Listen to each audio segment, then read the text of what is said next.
shine through the darkness. You are my light, my death you defeated. You give me life. You've taken my sorrow, my joy is in Christ.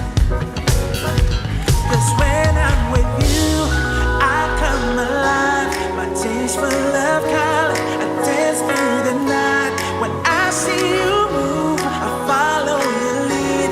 My eyes are on you, and yours are on me. You give me joy. You give me joy. You give me joy. You give me joy.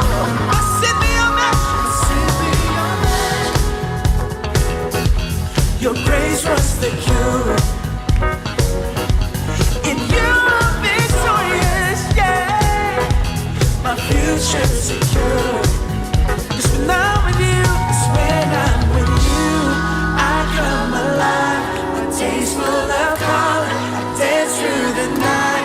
When I see you move, I follow your lead. Yeah. My eyes are on you, and yours. 'Cause when I'm with you, Lord, I come alive, yeah. Dance through the night. When I see you move, I follow your lead. My eyes are on you. Here we go, you ready? Yours are on me. You give me joy. You give me joy. You give me joy. You give me joy.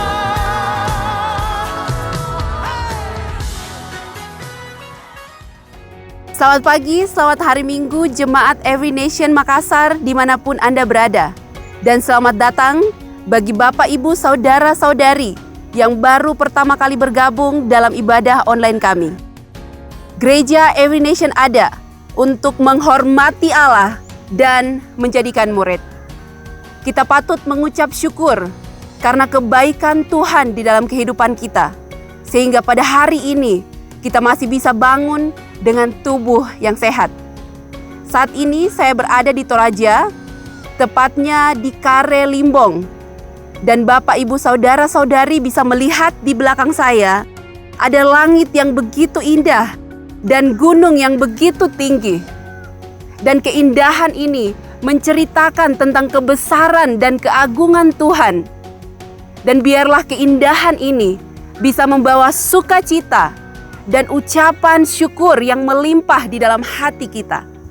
Seperti di dalam Mazmur 107 ayat 1. Bersyukurlah kepada Tuhan sebab Ia baik, bahwasanya untuk selama-lamanya kasih setianya. Mari kita sama-sama menyembah Tuhan pada pagi ini dengan hati yang bersyukur.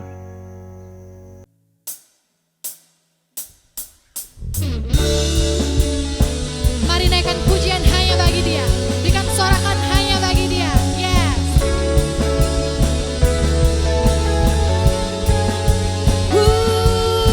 Yeah.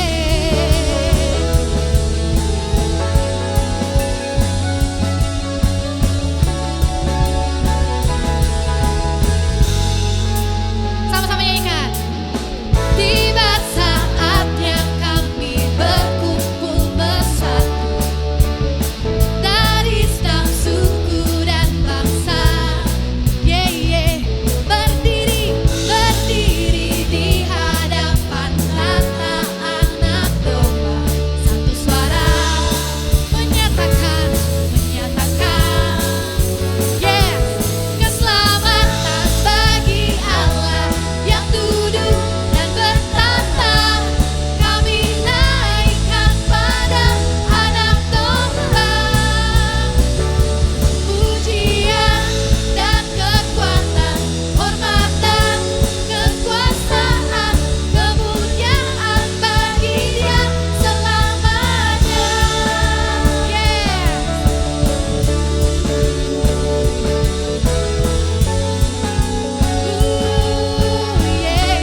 Terima kasih atas anugerah-Mu Tuhan.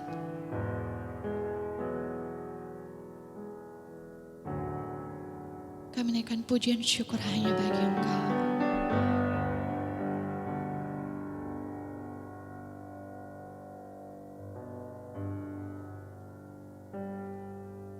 Kami percaya Engkau di sini. You are here, Lord. Engkau ada memenuhi setiap hati kami.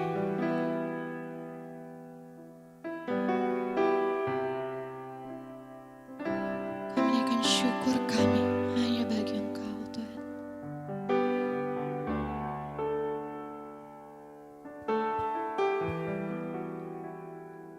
You are here, moving in our midst. I worship you. I worship you.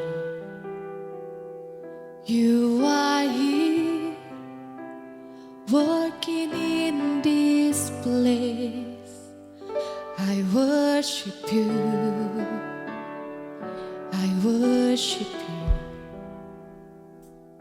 You are here, moving in our midst. I worship you. I worship you. You are here,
it, you working.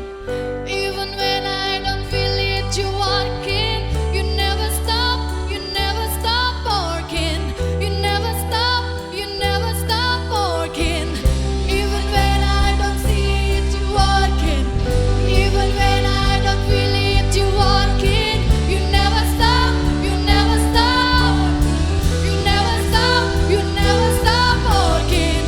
Even when I don't see it, you working. Even when I don't feel it, you working.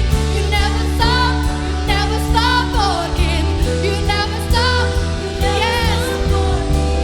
Even when I don't see it, you working. Even when I don't feel it, you working. You never stop working. You never stop working. Waymaker, miracle worker, promise keeper, light in the darkness, my God, that is who you are. You are. Waymaker, miracle worker, promise keeper, light in the darkness, my God, that is who you are. You are. Waymaker, miracle worker, promise keeper, light in the darkness, my God, that is who you are. You are. Waymaker, miracle worker, promise keeper, light in the darkness, my God, that is who you are. That is who you are. That is who you are. That is who you are. That is who you are. That is who you are. That is who you are.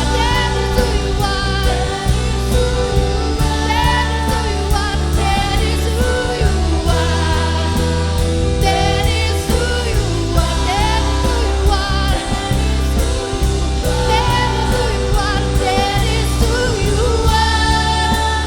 That is who you are.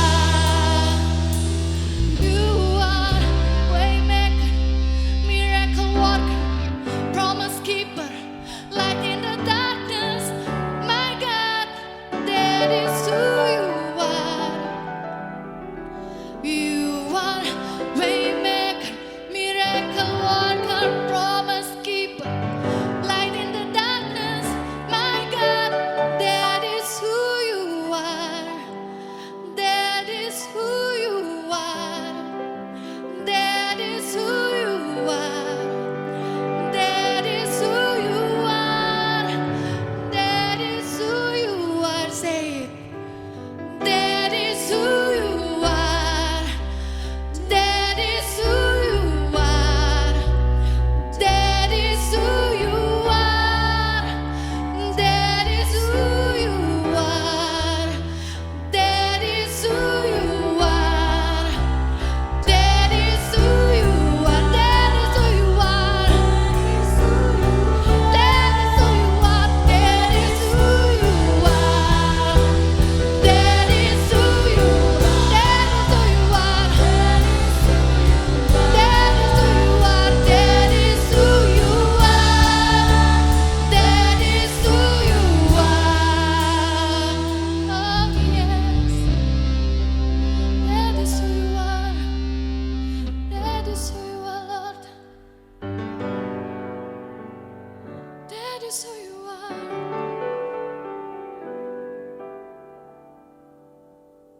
Kami ucap syukur akan Engkau, Bapa. Engkaulah Allah kami, Raja kami. Engkaulah yang berkuasa dalam hidup kami, ya Bapa. Kami ada sampai saat ini. Semua karena kemurahan Engkau, Tuhan. Semua karena kasih karunia Engkau. Terima kasih atas salib-Mu, Tuhan. Atas keselamatan yang Engkau berikan. Dan biarlah hidup kami. Hidup untuk memuliakan Engkau. Hidup untuk meninggikan Engkau. Sebab hanya Engkau yang layak. Hanya Engkau yang layak kami sembah. Kami percaya akan janji Engkau, Tuhan.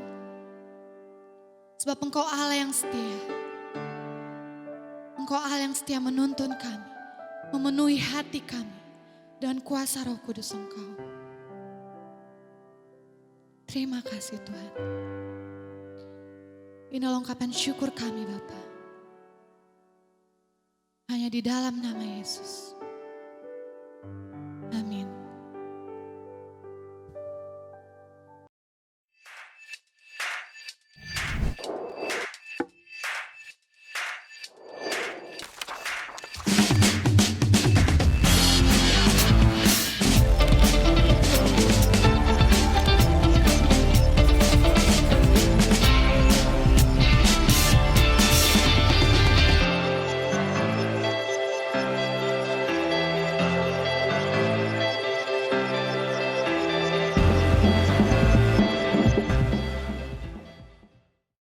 Selamat pagi semua, senang sekali bertemu dengan Bapak Ibu Saudara-saudari sekalian.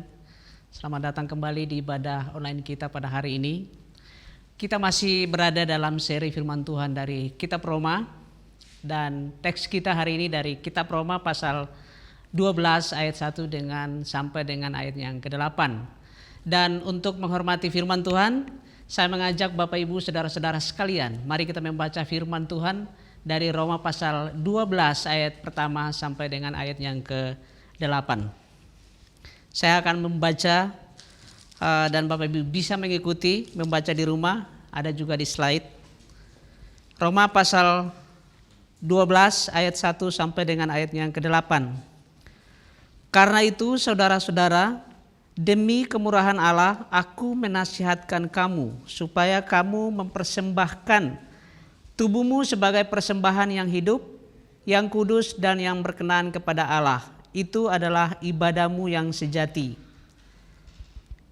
Janganlah kamu menjadi serupa dengan dunia ini, tetapi berubahlah oleh pembaharuan budimu, sehingga kamu dapat membedakan manakah kehendak Allah, apa yang baik, yang berkenan kepada Allah dan yang sempurna. Berdasarkan kasih karunia yang dianugerahkan kepadaku, aku berkata kepada setiap orang di antara kamu, janganlah kamu memikirkan hal-hal yang lebih tinggi daripada yang patut kamu pikirkan. Tetapi hendaklah kamu berpikir begitu rupa sehingga kamu menguasai dirimu menurut ukuran iman yang dikaruniakan Allah kepada kamu masing-masing.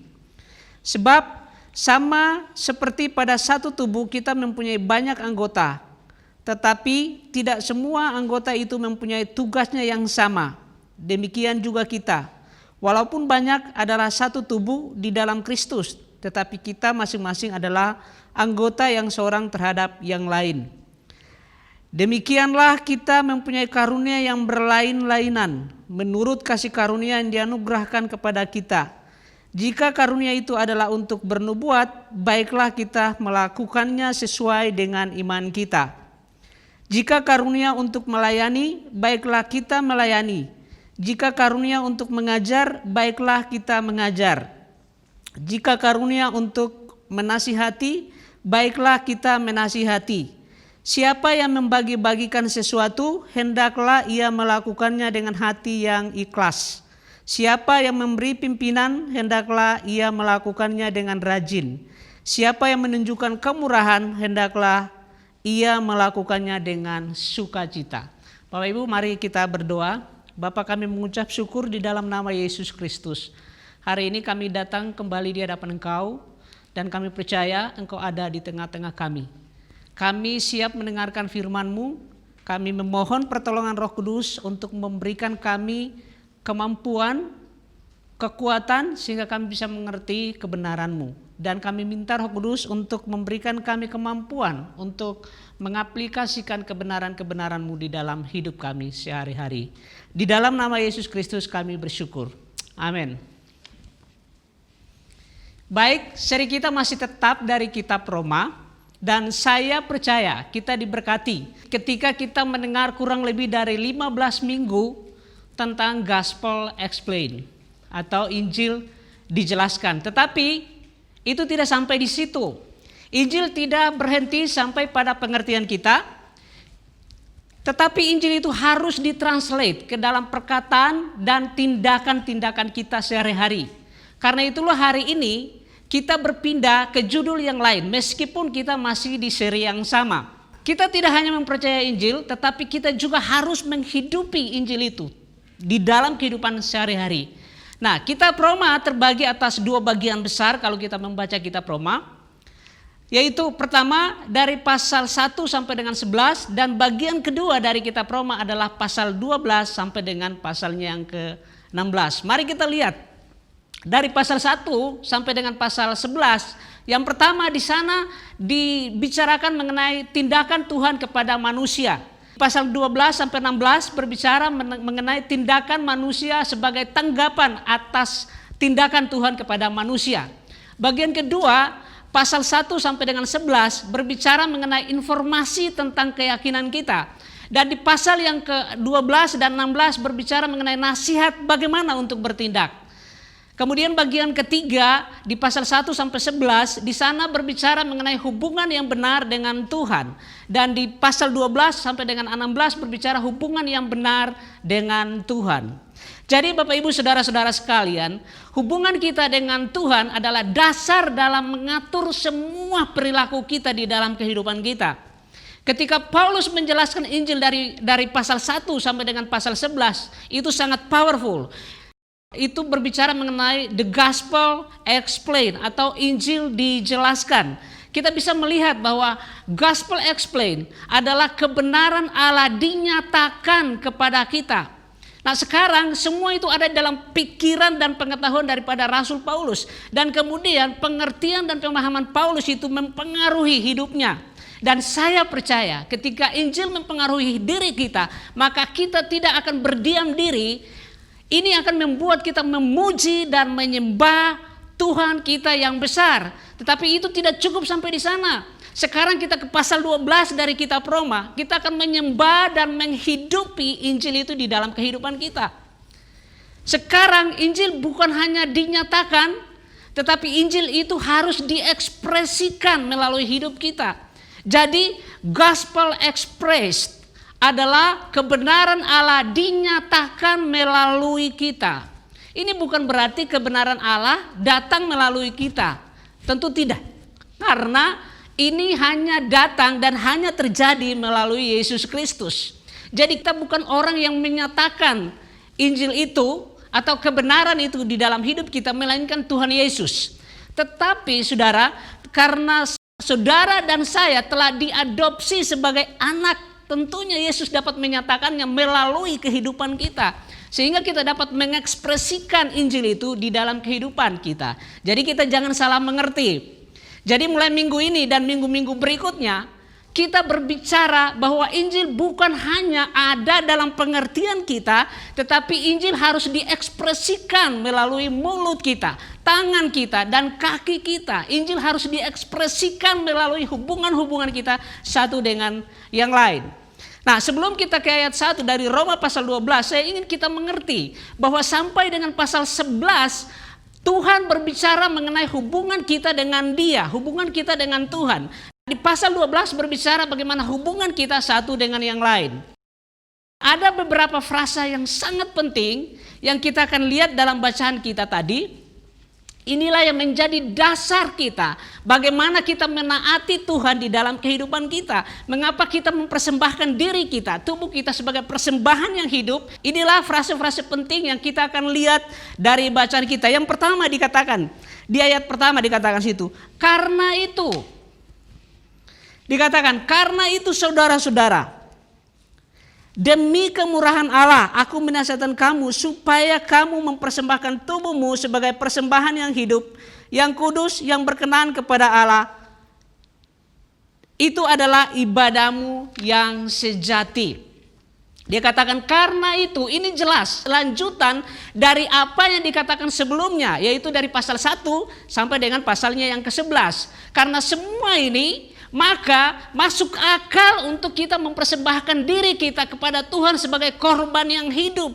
Kita bisa lihat dari pasal 1 sampai dengan pasal 11 bagaimana Injil itu dijelaskan. Di pasal 3 dikatakan bahwa semua orang telah berbuat dosa dan telah kehilangan kemuliaan Allah. Tetapi oleh karena kasih karunia kita dibenarkan dengan cuma-cuma di dalam di dalam Yesus Kristus Tuhan kita. Di pasal 5 juga dinyatakan bahwa Tuhan memberikan kita anugerah kasih karunia. Dan bagaimana di pasal 8 dijelaskan kepada kita pengharapan yang tersedia bagi setiap orang yang dibenarkan di hadapan Tuhan. Kita manusia yang berdosa, tetapi karena belas kasihan Tuhan, kita diberikan kesempatan. Makanya Paulus mengatakan karena itu. Ini sangat penting. Karena itu demi kemurahan Allah, dikatakan demi kemurahan Allah. Kemurahan Allah berbicara mengenai bagaimana belas kasihan. Kita bisa melihat bahwa kemurahan Allah ini adalah suatu kualitas di dalam Tuhan yang menuntun Dia untuk berbuat baik kepada kita, yang menuntun Dia untuk membebaskan kita dari dosa dan penderitaan. Paulus memanggil kita untuk mengorbankan diri kita kepada Tuhan. Karena apa? Karena ada belas kasihan Tuhan ini. Bapak Ibu Saudara-saudara, dalam agama pagan pada zaman Paulus, para penyembah biasanya pertama kali mempersembahkan sesuatu kepada dewa mereka untuk mendapatkan belas kasihan, mercy dari para dewa. Hal ini saudara terbalik di dalam kekristenan. Kita mempersembahkan bukan untuk mendapatkan belas kasihan Tuhan, tetapi karena belas kasihan Tuhan maka kita mempersembahkan tubuh kita sebagai persembahan yang hidup. Jadi kita melakukan ini bukan supaya kita mendapatkan belas kasihan Tuhan, tetapi oleh karena belas kasihan Tuhan kita layak persembahkan diri kita sebagai persembahan yang hidup dan berkenan kepada Tuhan. Frasa kedua kita lihat, dikatakan situ maka aku menasihatkan kamu. Dikatakan karena itu saudara-saudara demi kemurahan Allah aku menasihatkan kamu. Waktu Paulus mengatakan aku menasihatkan kamu, kata ini berasal dari kata Yunani yang namanya parakaleo. Parakaleo itu artinya memanggil, meminta, mendesak. Ini seperti memerintah tetapi memohon, memerintah dengan memohon. Karena itu aku mendesakmu, demikian kata Paulus, merupakan ini adalah salah satu ekspresi yang paling lembut dalam seluruh Alkitab. Ini ekspresi yang sebenarnya memerintah dan memohon tetapi secara lembut. Suatu kata yang sangat menakjubkan yang sebenarnya saudara kalau kita perhatikan ini sebenarnya datangnya dari Tuhan sendiri. Dari Tuhan yang seharusnya melawan siapa kita. Kita adalah orang berdosa dan berada di bawah hukuman Allah. Natur kita adalah natur yang berdosa dan bermusuhan dengan Tuhan. Paulus mengatakan aku mohon kepadamu. Aku mendesakmu. Kalau kita baca dalam bahasa Inggris Bapak Ibu, dikatakan situ I appeal. Appeal ini sama seperti Roh Kudus. Dia bermohon. Roh Kudus selalu mengingatkan kita di dalam setiap napas kita, di dalam setiap kehidupan kita agar kita tetap berjalan di dalam kehendak Tuhan. Bapak Ibu Saudara-saudara, berapa banyak dari kita di dalam kehidupan kita yang selalu melawan kehendak Tuhan, tetapi kita selalu merasakan di dalam diri kita bahwa ada Roh Kudus yang selalu berbicara. Kita tahu ini salah, tetapi kita melakukan itu dan kita tahu ada sesuatu yang menegur kita. Itulah Roh Kudus. Seperti itulah kata appeal. Seperti itulah waktu Paulus mengatakan aku menasihatkan kamu. Dia memerintah tetapi dia memohon. Seperti itu. Jadi parakaleo berarti bermohon dengan sangat. Ini satu kata ini saja Bapak Ibu Saudara-saudara sudah banyak berbicara kepada kita. Jadi saudara, seri demi seri kita akan lewatkan. Tetapi untuk ayat 1 dan ayat 2 kita akan selalu kembali di situ. Ayat 1 dan ayat 2 dari Roma pasal 12 menjadi dasar ketika kita berbicara pasal-pasal selanjutnya. Katakan aku mohon kepadamu kata Paulus. Ini berarti sangat penting sekali. Ini berarti akan selalu diulang-ulang dan ini terus-menerus akan selalu diulang. Kemudian frasa ketiga dikatakan situ, masih di ayat 1. Dikatakan situ bahwa ada frasa supaya kamu mempersembahkan tubuhmu. Karena itu saudara-saudara demi kemurahan Allah aku menasihatkan kamu supaya kamu mempersembahkan tubuhmu. Jadi demi kemurahan Allah atau belas kasihan Tuhan, inilah alasan atau belas kasihan Tuhan, kemurahan Allah merupakan motivasi kita untuk melakukan perintah Allah. Jadi belas kasihan adalah motivasi. Belas kasihan bukan tujuan, tapi belas kasihan adalah motivasi kita untuk menaati Allah. Paulus mengatakan, aku menasihatkan kamu supaya kamu mempersembahkan tubuhmu. Inilah perintah Tuhan. Ini frase yang ketiga yang sangat penting di dalam kehidupan kita. Perhatikan kata belas kasihan atau mercies. Itu bentuknya jamak, bukan tunggal. Jadi artinya waktu Paulus mengatakan demi kemurahan Allah, ini mercies, ini begitu banyak belas kasihan Tuhan yang terjadi di dalam hidup kita. Bukan satu, tapi banyak. Begitu banyak belas kasihan yang terjadi di dalam hidup kita. Ini pantas membuat kita, ini cukup menjadikan alasan bagi kita untuk bisa mempersembahkan tubuh kita sebagai persembahan yang hidup, yang kudus, dan yang berkenan kepada Tuhan. Ya saudara, ada perbedaan antara kasih karunia dan belas kasihan atau mercy atau kemurahan. Kasih karunia adalah sesuatu yang tidak pantas kita terima, tetapi Tuhan berikan kepada kita.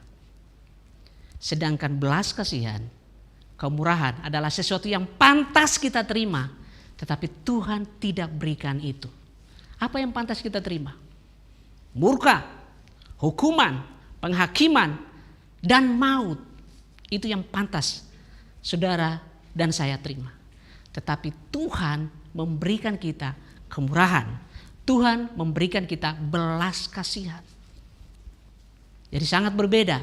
Jadi belas kasihan Allah menjadi motivasi kita. Mengapa kita mempersembahkan tubuh kita sebagai persembahan yang hidup, yang kudus, dan yang berkenan kepada Tuhan.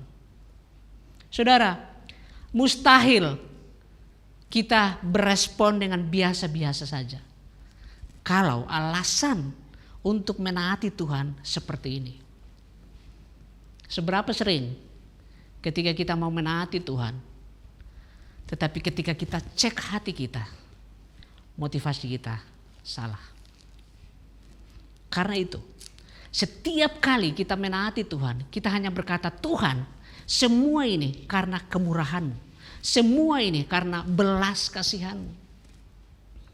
Harusnya saya dihukum. Harusnya saya dimurkai. Harusnya saya mati. Tetapi syukur kepadamu Tuhan. Karena belas kasihan-Mu, Engkau melepaskan saya dari semua ini.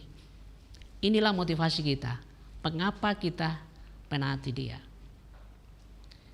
Mempersembahkan tubuh berarti kita berdiri, terbuka, dan tidak tersembunyi. Karena itu kalau kita baca dalam Roma pasal 6 ayat yang ke-13, firman Tuhan mengatakan seperti ini.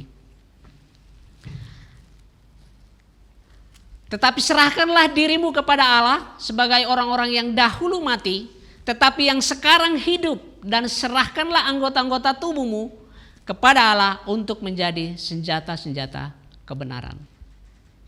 Persembahan yang hidup, dalam bahasa Inggris dikatakan living sacrifice, ini persembahan yang berbeda, saudara. Ini persembahan yang tidak sama, yang berbeda daripada yang lain. Kenapa? Karena normalnya setiap kali orang mempersembahkan korban harus mati. Itu harus mati dulu. Artinya dalam keadaan mati, tidak bisa tidak. Berarti bahwa pengorbanan ini harus dengan sengaja. Hewan tidak dapat mempersembahkan diri mereka sendiri dengan sengaja atau dengan cara ini. Kenapa? Karena mereka hewan. Persembahan yang hidup yaitu di mana kita sudah mati terhadap dosa, namun kita hidup bagi Allah. Kita dengan sengaja dan dalam kesadaran penuh menghampiri altar persembahan. Dua contoh yang sangat bagus mengenai persembahan yang hidup, yang menggambarkan persembahan yang hidup ini. Kita bisa lihat itu pertama di dalam diri Ishak yang dipersembahkan. Kita bisa baca di dalam Kejadian pasal 22. Dan juga pribadi yang kedua adalah Yesus Kristus yang mempersembahkan diri di atas kayu salib. Kita bisa baca itu dalam Yohanes pasal 6 ayat yang ke-38. Saudara, keduanya mereka ini membiarkan diri mereka terikat dan dipersembahkan sebagai korban yang hidup. Dengan sengaja dan dengan kesadaran penuh, Ishak dan Yesus menghampiri altar persembahan. Ishak taat berjalan bersama Abraham menuju Gunung Moria, memikul kayu yang dipakai untuk korban, membiarkan dirinya diikat, diangkat dan diletakkan di atas altar. Ratusan tahun kemudian, di tempat yang sama menurut catatan sejarah, Yesus taat dibawa ke Golgota. Tidak mengeluarkan suaranya, seperti seekor domba yang dibawa ke tempat pembantaian, ke tempat di mana dia akan dipersembahkan. Dia membiarkan dirinya dihina, dicambuk, diikat dan dipaku di atas kayu salib.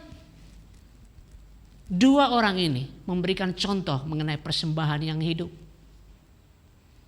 Kita pun demikian, dalam ketaatan dan dalam kesadaran penuh, kita diminta untuk mempersembahkan tubuh kita sebagai persembahan yang hidup dan yang berkenan kepada Allah. Tuhan Yesus mengatakan dalam Lukas pasal yang ke-9, dikatakan di sana Lukas 9 ayat yang ke-12, katanya kepada mereka semua, setiap orang yang mau mengikut aku, ia harus menyangkal dirinya, memikul salibnya setiap hari dan mengikut aku. Mempersembahkan tubuh kita berbicara mengenai hidup kita setiap hari.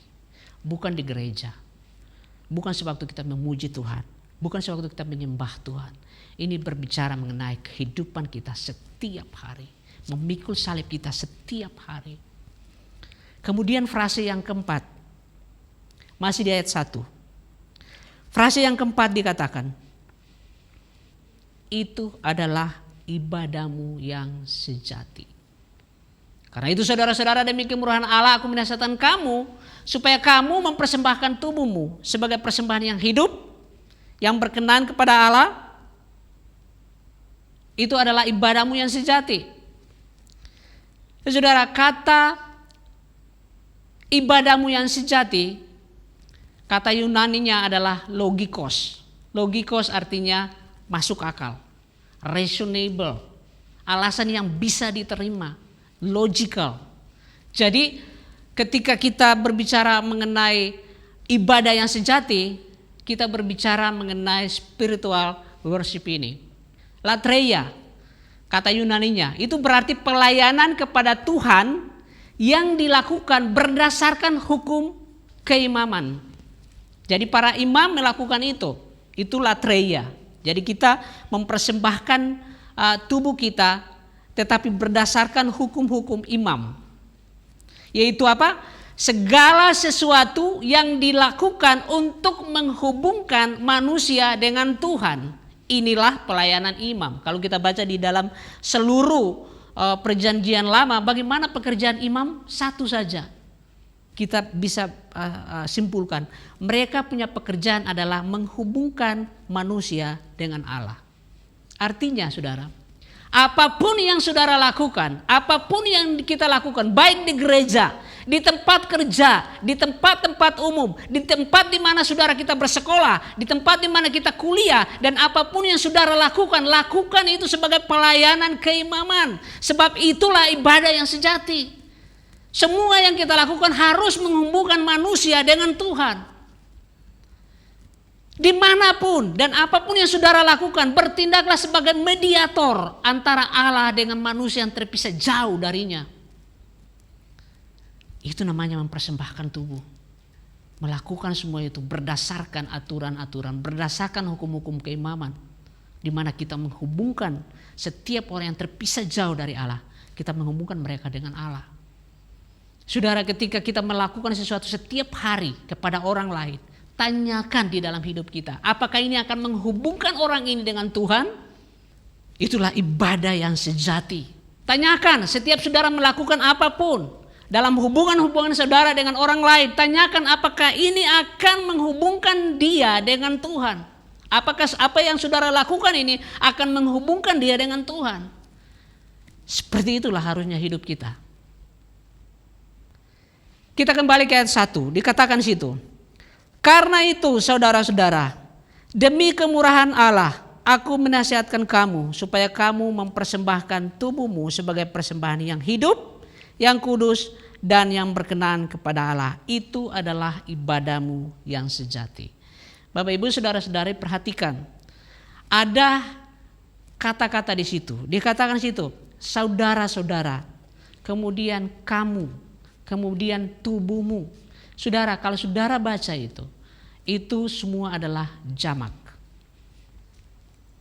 Tapi ada satu yang tunggal, yaitu ketika firman Tuhan mengatakan persembahan yang hidup, itu adalah tunggal, singular. Kalau Bapak Ibu belajar bahasa, saudara-saudara, kamu, tubuhmu, situ adalah jamak. Sedangkan persembahan yang hidup adalah tunggal. Apa artinya? Saudara, setiap kali, setiap orang mempersembahkan tubuhnya, setiap kali, setiap orang melayani satu dengan yang lain, apapun dan dimanapun, ini akan menjadi persembahan yang utuh bagi Tuhan. Saudara, kita sedang jadi satu korban yang hidup, singular, tunggal di hadapan Tuhan. Jadi meskipun kita semua melakukan secara pribadi, tetapi di hadapan Tuhan, kita sedang mempersembahkan suatu persembahan yang utuh, yang hidup di hadapan Tuhan. Jadi kita bisa melihat bagaimana seharusnya kerjasama itu terjadi di antara kita. Kita menjadi korban yang hidup sebagai satu jemaat, bukan sendiri-sendiri. Mari kita lanjutkan ke ayat 2. Ayat 2 firman Tuhan mengatakan, janganlah kamu menjadi serupa dengan dunia ini, tetapi berubahlah oleh pembaharuan budimu, sehingga kamu dapat membedakan manakah kehendak Allah, apa yang baik, yang berkenan kepada Allah, dan yang sempurna.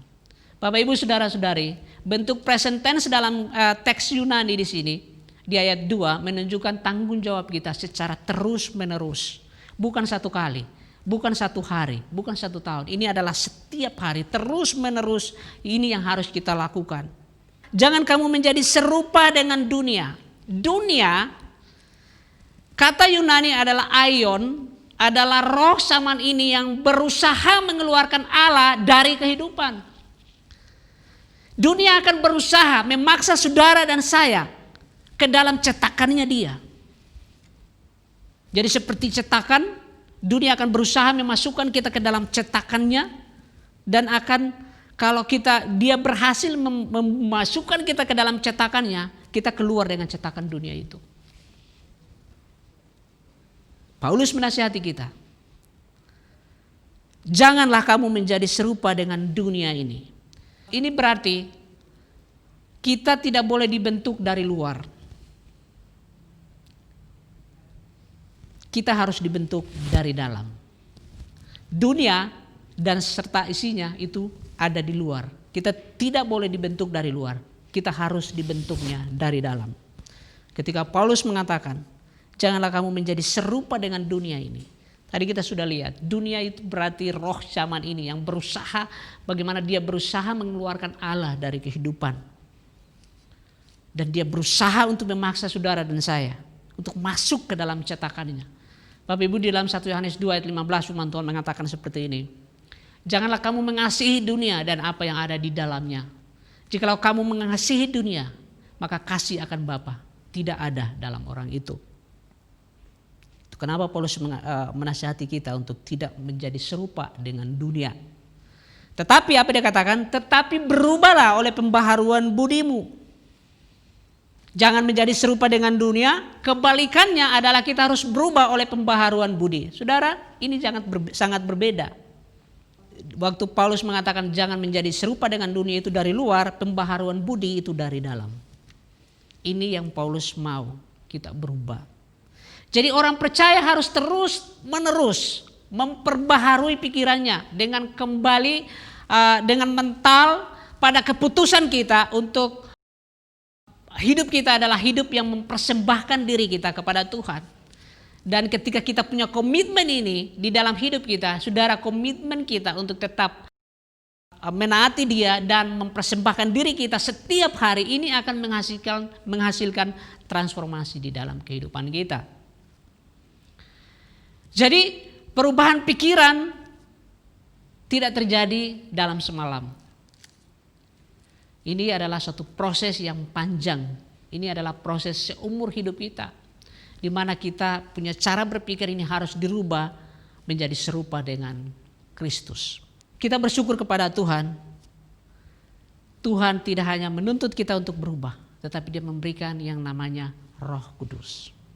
Roh Kudus adalah transformator yang paling terkenal, meskipun Dia tidak dikenal oleh dunia ini. Saudara dan saya memiliki Roh Kudus, transformator itu yang ada di dalam kehidupan kita. Jadi tidak ada cerita untuk kita mengatakan kita tidak berubah. Kita pasti bisa berubah karena ada Roh Kudus sebagai transformator di dalam kehidupan kita. Ini tidak dikenal oleh dunia dan ini berbeda dari dunia. Tetapi firman Tuhan mengatakan bahwa Tuhan memberikan kita rohnya di dalam diri kita.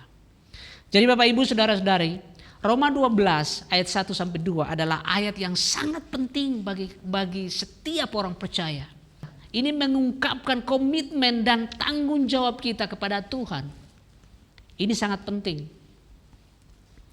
Jadi Bapak Ibu saudara-saudari, komitmen kita kepada Tuhan adalah tanggapan atas belas kasihan yang Tuhan telah berikan kepada kita. Bukan syarat untuk menerima belas kasihan. Catat baik-baik, dengarkan baik-baik, bahwa komitmen kita kepada Tuhan adalah tanggapan atau respon kita kepada belas kasihan Tuhan terhadap kita. Dan bukan syarat, ya, komitmen kita bukanlah syarat untuk kita mendapatkan belas kasihan Tuhan. Jangan dibalik Bapak Ibu. Kita lanjut ke ayat yang ketiga. Pelan tapi pasti kita akan tetap selesaikan sampai dengan ayat yang ke-8. Ayat 3. Berdasarkan kasih karunia yang dianugerahkan kepadaku, aku berkata kepada setiap orang di antara kamu, janganlah kamu memikirkan hal-hal yang lebih tinggi daripada yang patut kamu pikirkan, tetapi hendaklah kamu berpikir begitu rupa sehingga kamu menguasai diri menurut ukuran iman yang dikaruniakan Allah kepada kamu masing-masing.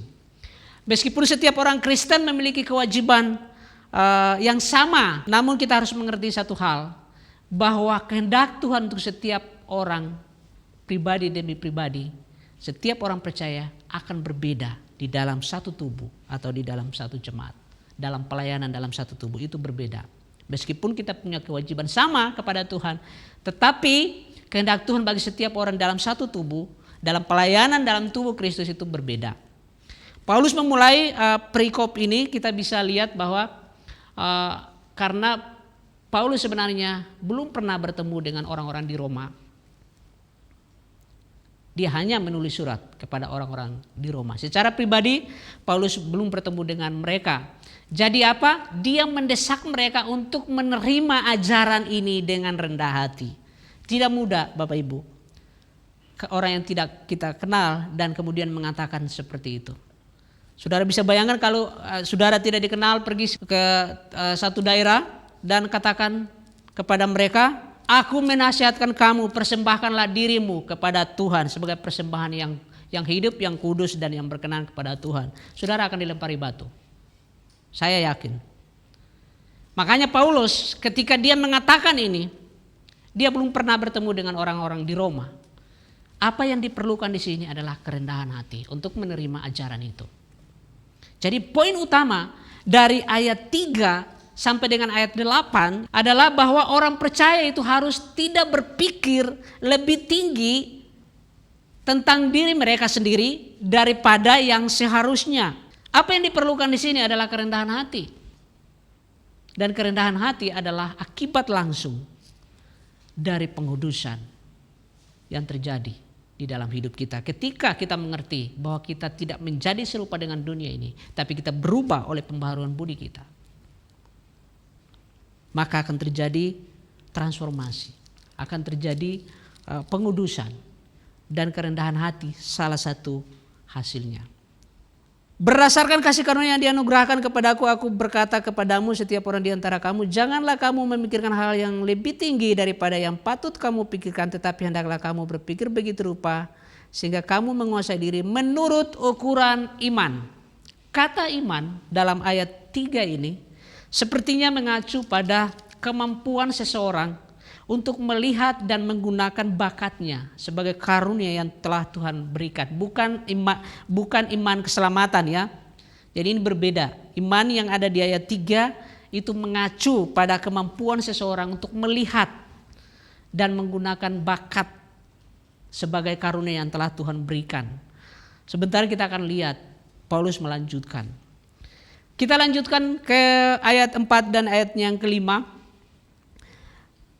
Sebab sama seperti pada satu tubuh kita mempunyai banyak anggota, tetapi tidak semua anggota itu mempunyai tugas yang sama. Ayat 5. Demikian juga kita, walaupun banyak adalah satu tubuh di dalam Kristus, tetapi kita masing-masing adalah anggota yang seorang terhadap yang lain. Penting bagi kita untuk mengingat bahwa kita adalah bagian dari tubuh Kristus. Kita bukan hanya kumpulan anggota yang masing-masing melakukan urusannya sendiri. Kita harus ingat kita ada di dalam satu tubuh Kristus. Kita disatukan di dalam satu tubuh Kristus.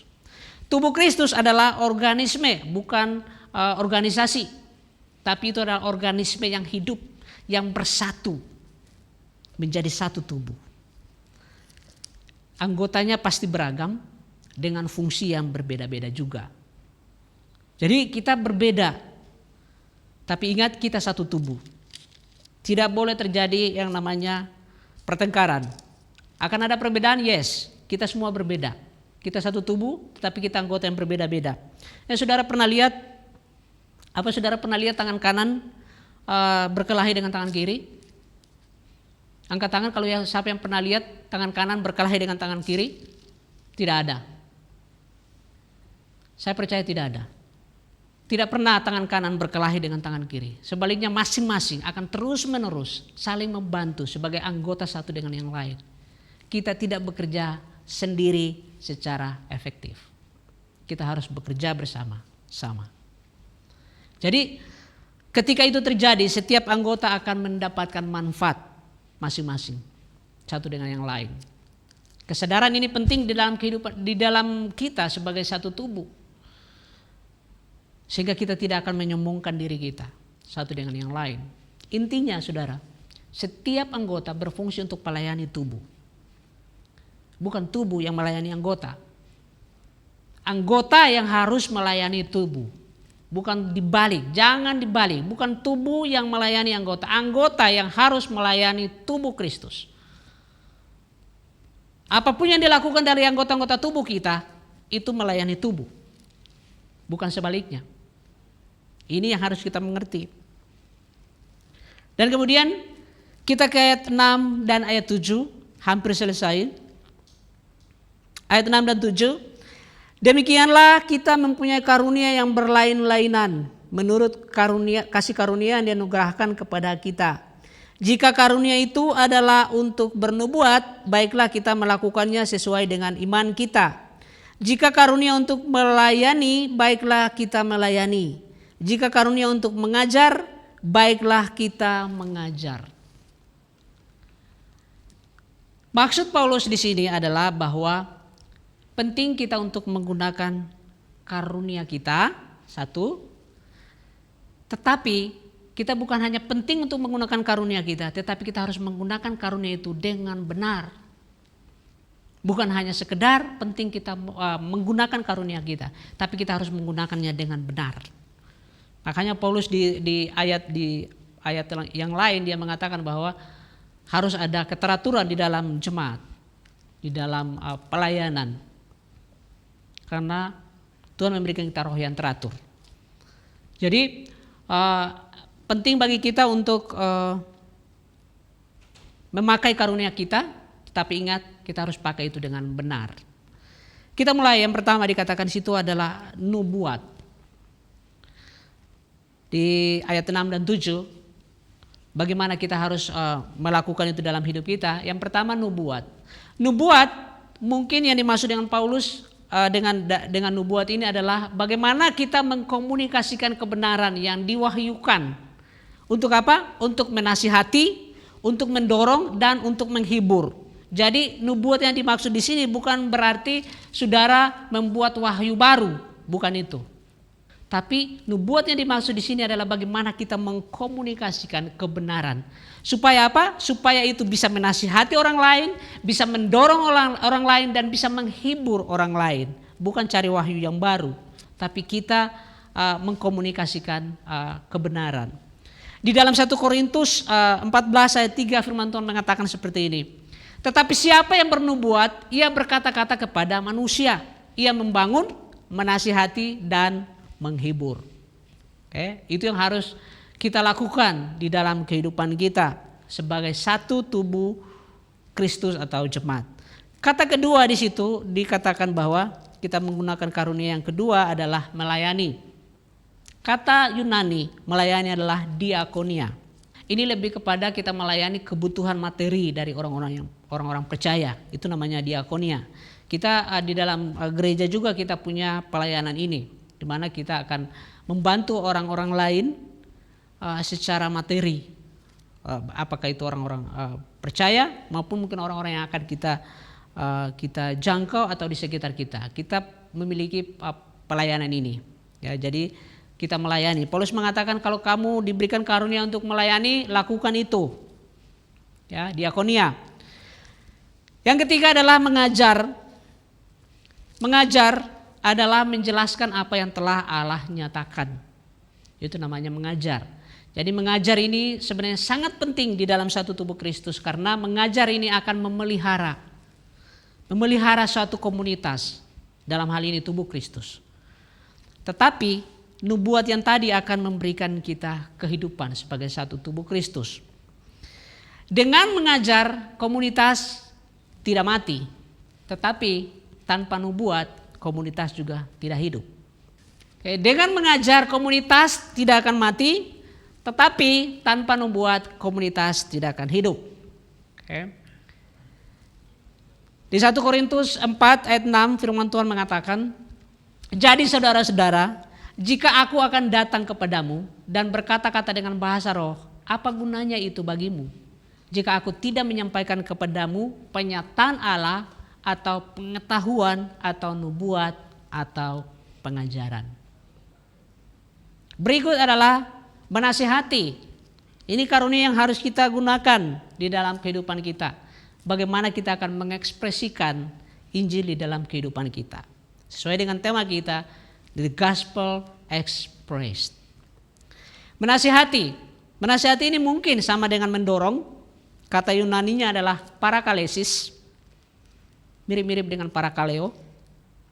Memanggil bersama. Parakalesis ini seringkali diterjemahkan menjadi penghiburan atau menghibur. Menasihati menghibur. Tetapi kata yang paling tepat mungkin adalah cocok tadi, menasihati. Ya, lebih tepat menasihati. Jadi Paulus mengatakan kalau karunia untuk menasihati, lakukan itu di dalam kehidupan kita. Kemudian memberi. Memberi ini tidak sama dengan tadi diakonia. Ini agak berbeda. Kita harus berlatih untuk memberi dengan ketulusan. Memberi menunjukkan lebih kepada belas kasihan, berhubungan dengan melayani orang sakit, kemudian orang yang mungkin sangat membutuhkan penghiburan atau sekedar ditemani. Itu kita harus bisa memberikan waktu kita, tenaga kita, bagaimana kita punya belas kasihan. Ini agak berbeda dengan diakonia. Dan yang terakhir adalah Paulus mendorong untuk kita memberi pimpinan. Kita memimpin. Jadi bersyukur kalau hari ini Bapak Ibu sedang memimpin satu life group atau satu departemen, atau saudara sedang memimpin sebagai kepala keluarga. Jadi saya akan tutup dengan ini, bahwa karunia rohani adalah alat untuk membangun tubuh Kristus. Bukan mainan untuk dimainkan atau senjata untuk bertarung. Mari kita berdoa. Bapa, kami mengucap syukur dalam nama Yesus Kristus. Terima kasih untuk firman-Mu. Kami tidak memiliki kemampuan untuk bisa melakukan kebenaran Engkau jika bukan karena Roh Kudus yang memberikan kami kemampuan untuk melakukan kehendak-Mu di dalam kehidupan kami. Kami minta kepada Engkau biar Roh Kudus memberikan kami kemampuan agar kami bisa mengaplikasikan kebenaran-Mu di dalam kehidupan kami. Kami bersyukur kepada Engkau berbicara pada hari ini agar kami bisa mengekspresikan Injil-Mu di dalam hidup kami sehari-hari. Melalui mulut kami, melalui tangan kami, melalui kaki kami, kami mengekspresikan kebenaran Injil-Mu Tuhan. Hati kami terbuka, biarlah kami bisa berubah oleh pembaharuan budi kami, sehingga kami bisa membedakan manakah kehendak-Mu, apa yang benar, yang berkenan kepada Engkau dan yang sempurna. Tolong kami Tuhan, terima kasih. Kami berikan pujian kepada Engkau. Oleh karena belas kasihan-Mu, kami dimungkinkan untuk hidup sampai dengan hari ini. Di dalam nama Yesus Kristus kami bersyukur dan berdoa. Amin. Bapak Ibu, kita telah mendengarkan firman dan sekarang kita akan memberi persembahan. Seperti tadi kita sudah dengar bahwa jika karunia untuk melayani, baiklah kita melayani. Jika kita punya karunia untuk memberi, baiklah kita melakukannya itu dengan tulus hati kita. Dan saya percaya bahwa di dalam kehidupan kita ada begitu banyak yang Tuhan telah berikan kepada kita. Termasuk hari ini kita berbicara mengenai belas kasihan Tuhan, kemurahan Tuhan di dalam kehidupan kita. Dan karena kemurahan Tuhan itu kita diizinkan Tuhan untuk menikmati berkat-berkat-Nya di dalam hidup kita. Dan saya percaya bahwa Bapak Ibu saudara-saudari begitu diberkati oleh Tuhan. Karena itu hari ini ketika kita datang untuk memberikan persembahan kepada Tuhan, memberikan persembahan bukanlah suatu tujuan, tetapi itu adalah suatu alasan karena Tuhan telah memberikan kita kemurahan-Nya di dalam kehidupan kita. Jadi kita memberi bukan untuk diberkati, tetapi karena kita telah diberkati dengan begitu banyak kemurahan Tuhan. Karena itu kita memberikan persembahan. Bapak Ibu, kalau sudah siap, mari kita berdoa untuk persembahan kita. Bapa, kami mengucap syukur atas segala kemurahan-Mu di dalam kehidupan kami. Terima kasih untuk semuanya, karena Engkaulah dan karena kemurahan-Mu lah kami semua bisa menikmati berkat-berkat-Mu di dalam kehidupan kami. Dan hari ini kami datang di hadapan Engkau membawa persembahan kami. Kami mau supaya orang lain pun bisa menikmati berkat-berkat Engkau. Terima kasih Tuhan. Kami bersyukur Tuhan. Kami mengucap syukur kepada Engkau atas kebaikan Engkau Tuhan. Kami berdoa biarlah apa yang kami berikan ini bisa dipakai untuk pelebaran daripada pemberitaan Injil Engkau. Sehingga orang lain pun akan mendengarkan berita Injil Engkau. Orang lain pun akan menerima penjelasan mengenai Injil Engkau. Sehingga mereka pun kemudian akan bisa mengekspresikan Injil itu di dalam kehidupan mereka. Kami mengucap syukur untuk setiap hati yang memberi. Kami berdoa untuk offering kami, perpuluhan, janji iman, persembahan khusus kami. Di dalam nama Yesus Kristus Engkau melihat setiap hati yang memberi.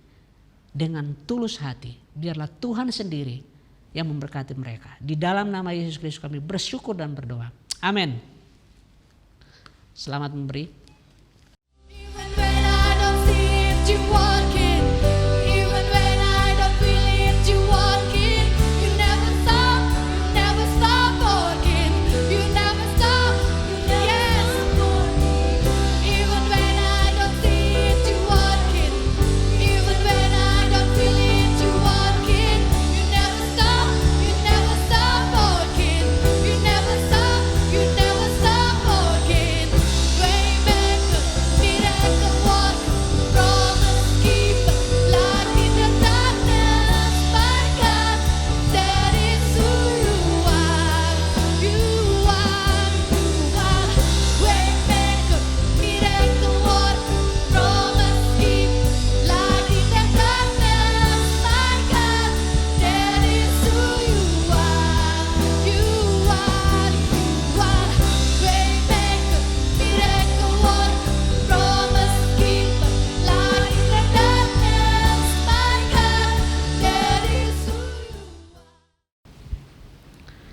Bapak Ibu, mari kita terima berkat.